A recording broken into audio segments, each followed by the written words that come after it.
missile tests by North Korea has set nerves on edge and stirred fresh concern about whether US defenses could protect Americans against a sneak attack.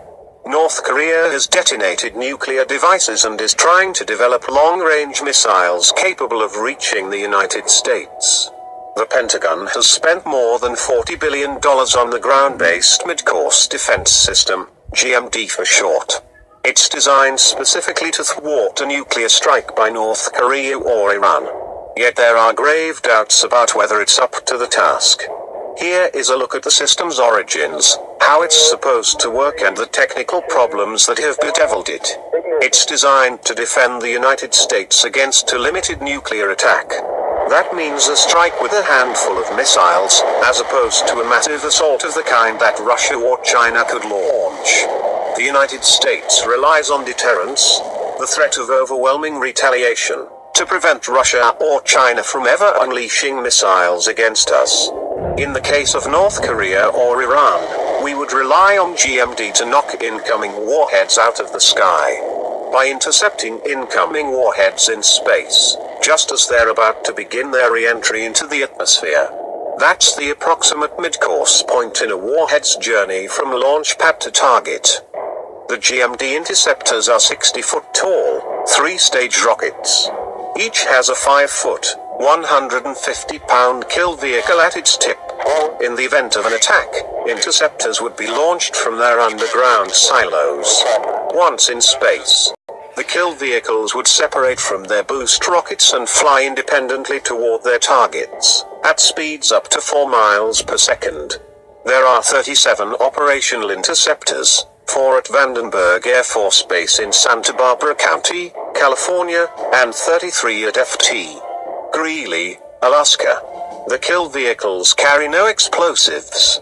They're designed to destroy enemy warheads with kinetic energy, or energy of motion. In other words, by crashing into them. Satellites and powerful radars, stationed on land and at sea, track airborne objects. The GMD system receives data from these and other sources and would use it to guide the interceptors. The kill vehicle also has an onboard navigation system to help it zero in its target. Intercepting a warhead traveling at hypersonic speed is a supreme technical challenge. It's been compared to hitting one speeding bullet with another. GMD has not shown that it could do that dependably. The system has performed poorly in flight tests, and technical problems keep cropping up. In 9 simulated attacks since GMD was deployed in 2004, interceptors have failed to take out their targets 6 times. And the flight tests are much less challenging than an actual attack would be. They're carefully scripted for success. The operating personnel know ahead of time when mock warheads will be launched, as well as their size, speed, and approximate trajectory. They don't assume that. To the contrary, defense planners assume that 4 or 5 GMD interceptors would have to be launched for every incoming warhead to have a good chance of destroying them all, according to current and former government officials. That's called the shot doctrine, and it reflects GMD's shortcomings. It means that if an adversary launched multiple missiles, our inventory of interceptors could be quickly depleted. It's no single problem, it's a variety of causes. And that's what so concerns experts who've studied the system. In some cases, divert thrusters were blamed. These are small rocket motors, 4 of which are attached to each kill vehicle. They're supposed to fire rapidly to make course corrections and keep the kill vehicle on course once it's in space and flying on its own. In some tests, the thruster's rough combustion of fuel was found to have thrown off the kill vehicle's onboard guidance system. A lot of time and money was spent redesigning the thrusters to cure this problem. In January 2016, a flight test was initiated from Vandenberg Air Force Base to check out the new thrusters. The Missile Defense Agency and its lead contractors the test a success. But as the Times later reported, it wasn't. Partway through the exercise, one of the new thrusters veered far off course. A review overseen by the missile agency found that the thruster most likely malfunctioned because of a glitch in the circuit board that powered it.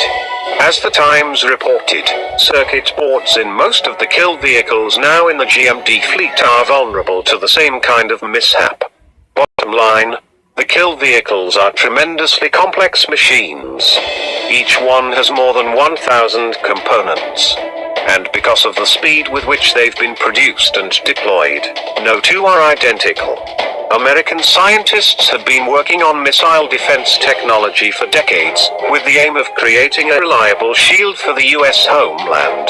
President Clinton, whose administration supported and funded such research, concluded that the technology wasn't ready for prime time. But his successor, President George W. Bush, had campaigned on a promise to deploy a homeland missile defense system quickly, asserting that the country was in imminent danger of a sneak attack by a rogue state such as North Korea or Iran. In late 2002, Bush ordered the Pentagon to field a set of missile defense capabilities by the end of 2004. To speed things along, Defense Secretary Donald H. Rumsfeld exempted the program from the Pentagon's normal procurement and testing standards. Analysts trace GMD's problems to these early decisions to prioritize speed above meticulous engineering and development of proven capabilities. The Government Accountability Office, a nonpartisan investigative arm of Congress, reported last year that GMD's test record has been insufficient to demonstrate that an operationally useful defense capability exists. In July, a team of missile defense experts who studied GMD for the Union of Concerned Scientists said the system is simply unable to protect the U.S. public. In January, the Pentagon's Operational Test and Evaluation Office, in its annual report on U.S. defense programs, rated GMD's reliability as low. It said the day-to-day availability, or readiness,